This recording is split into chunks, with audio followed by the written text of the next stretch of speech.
Karena rasa-rasanya selama 6 tahun saya selalu menjadi guru yang paling rese mungkin. Ya, kenapa dikatakan paling rese? Karena seperti kata Pak Yono tadi, marah-marah itu. Ya, karena emang ya tujuannya adalah satu, saya memegang pepatah Indonesia, yaitu di mana bumi diinjak, disitulah langit dijunjung.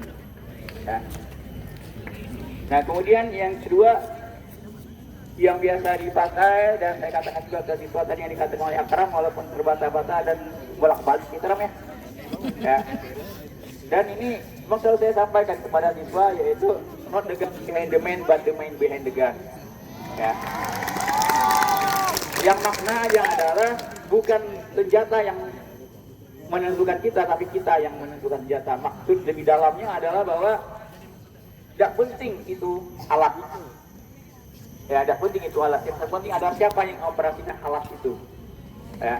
Makna lainnya adalah tidak terpenting di mana kamu bersekolah, tetapi yang terpenting adalah siapa yang bersekolah. Ya. Tidak penting siapa yang mengajar, tapi yang penting adalah siapa yang belajar. Ya. Itu makna pepatah Inggris, not the gun behind the man, but the man behind the gun. Nah, kemudian pesan kepada rekan-rekan guru di Kementerian Pendidikan dan Kebudayaan punya slogan. Sejak saya bergabung di kementerian, sampai terakhir kemarin tahun 2019, kata-kata ini selalu muncul di setiap kegiatan di kementerian. Apa itu?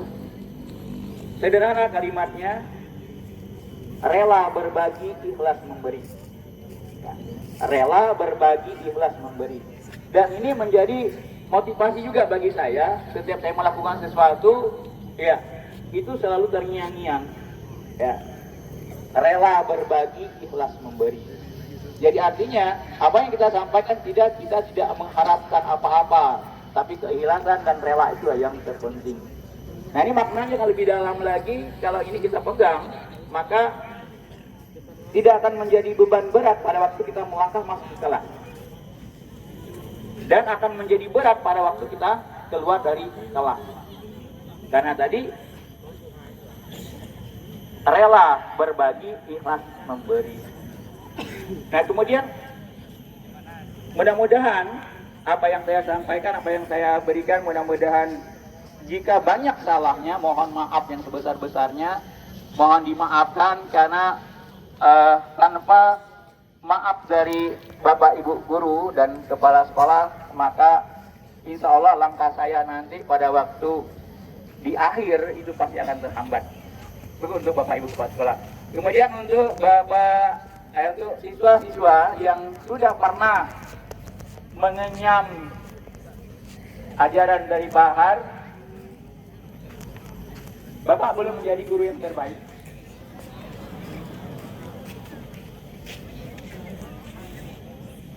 Karena seperti yang pernah Abang katakan, dari tahun 90 Abang ngajar di SMA PGRI, mungkin tidak tahu lupa apakah Bu Tita pernah saya ajar, kemudian Bu Gigi, Bu Poni, yang ada di SMA PGRI, ya, Bu Neni yang terakhir, yang paling muda Bu Neni kayaknya.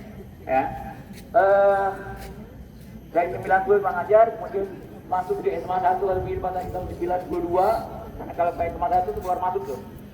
Ya. Masuk tahun 92, keluar tahun 95, masuk lagi tahun 99, keluar lagi 2011, kemudian masuk lagi 2014, ya. Keluar lagi 2019, itu keluar masuk memang. Jadi perjalanan cukup panjang. Nah, masih banyak yang belum bisa berbuat untuk siswa, ya, walaupun berusaha untuk berbuat baik, berusaha untuk menjadi guru yang terbaik, tapi saya merasa belum menjadi guru yang terbaik. Nah, kenapa? Karena apa yang saya sampaikan rasanya masih kurang. Nah, oleh sebab itu tolong, jika kamu nanti menjadi guru, ada yang mau menjadi guru, coba Pak, pernah pesankan di kelas, tolonglah menjadi guru yang baik.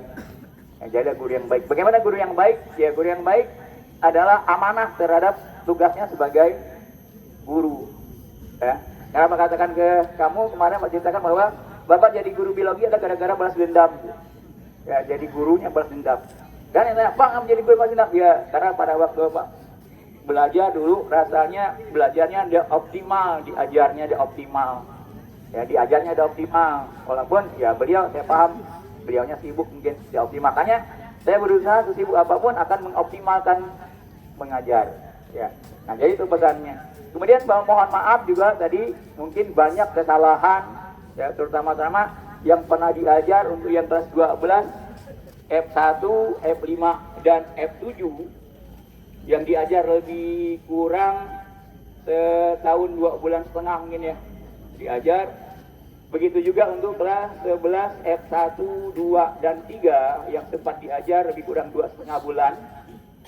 Dan yang berasal dari 10 1 dan 10 2 sempat diajar lebih kurang 6 bulan ya. Itu pun tidak optimal karena pada hari-hari yang ada jam ngajarnya sejam, kadang masih bentrok, ada tempat ngajar yang diajar hanya yang 2 jam. Nah, mudah-mudahan apa yang Bapak sampaikan, jika itu ada yang salah mohon maafkan, karena sekali lagi maaf kamu itu penting bagi Bapak, jangan sampai nanti perjalanannya terhambat di akhirat. Nah, mudah-mudahan itu. Nah, kemudian satu lagi, jangan lupa dipegang, yang ini menjadi motivasi saja, motivasi juga.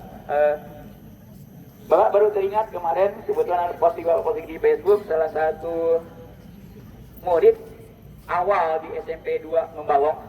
Karena awal pertama kali ngajar di SMP itu SMP 2 Membalong. Murid pertama yang lulus di SMP 2 Membalong itu adalah Eka Nuraini salah satunya.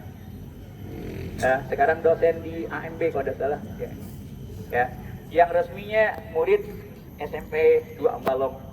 Nah, kami Membalongnya mungkin Bu Atun ya, Bu Atun murid pertamanya di SMP kelas jauh Membalong ya, Bu Atun ya, di Simpang Rusak. Nah, jadi perjalanannya kalau berhitung lumayan. Yang belum sampai ke Sijuk ya Pak ya. Sijuk belum pernah nginjak di Sijuk aja belum pernah diinjak. Ya, untuk ngajar lainnya sudah. Untuk Tanjung Pandan dan ini Danau Balong. Nah, mohon maaf ya Bapak Ibu, anak-anak Bapak sekalian, mudah-mudahan Bapak akan sehat terus sehingga dapat beraktivitas. Nah, pesannya apa tadi?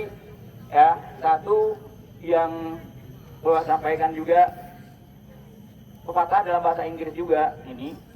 Lupa apa siapa orang yang mengungkapkannya. If you think you can, but you can. Ya. If you think you can, you can. Jadi jika kamu berpikir kamu akan dapat, insya Allah kamu akan dapat. Artinya apa? Mari kita berpikir positif. Jangan ngeluh dulu, kayaknya berat Pak ini. Jangan beratnya dipikirkan. Tapi if you think you can, jika kamu pikir kamu dapat, maka kamu akan dapat. If you think you can, you can. Nah, ini di mana Bapak pegang? Ini Bapak ambil mungkin di kelas 10 dan kelas 11 pernah Bapak cerita bahwa Bapak termasuk orang yang tidak pandai bahasa Inggris pada awalnya.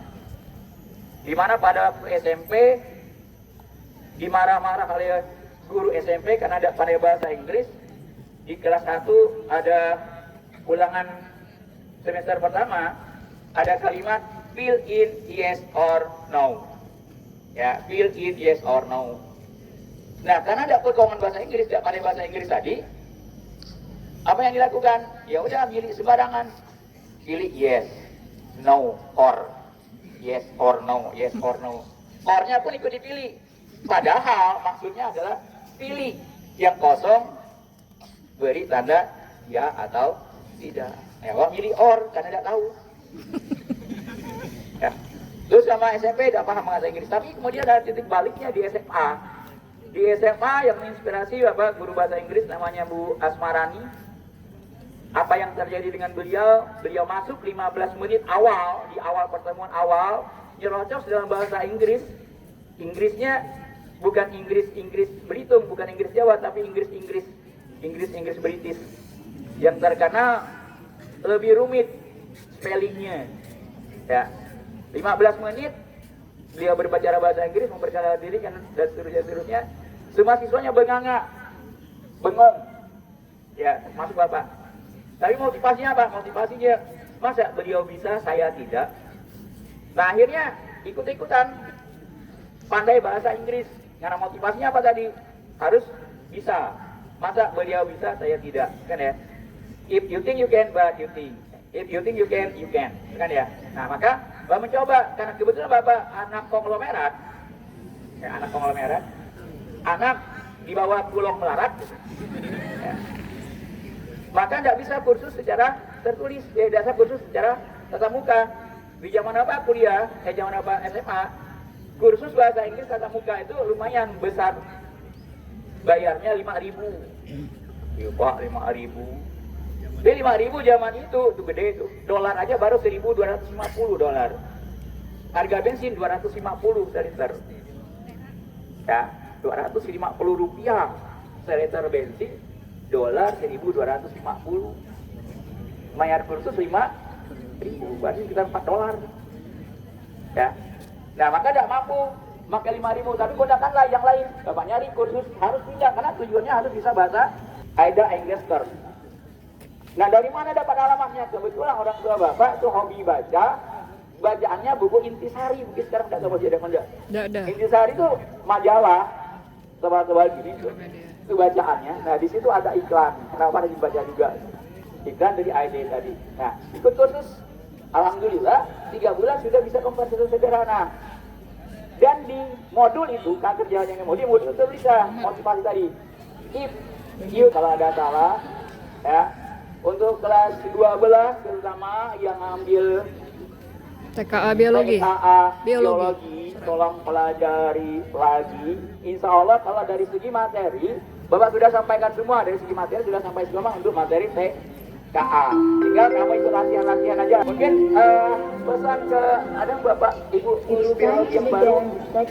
Tolong, karena ini anak-anak kita ini banyak yang minatnya biologi, turun jangan dirusak image mereka tentang pelajaran biologi yang selama ini sudah bagus. Image-nya bagus. Jadi mohon mohon ikhlas ngajarnya, ya, sehingga mereka tetap termotivasi. Itu saja. Waalaikumsalam warahmatullahi wabarakatuh. Dia apa sekali lagi untuk Pak Har? Oke ya, semangat. Baik, itulah tadi sambutan dari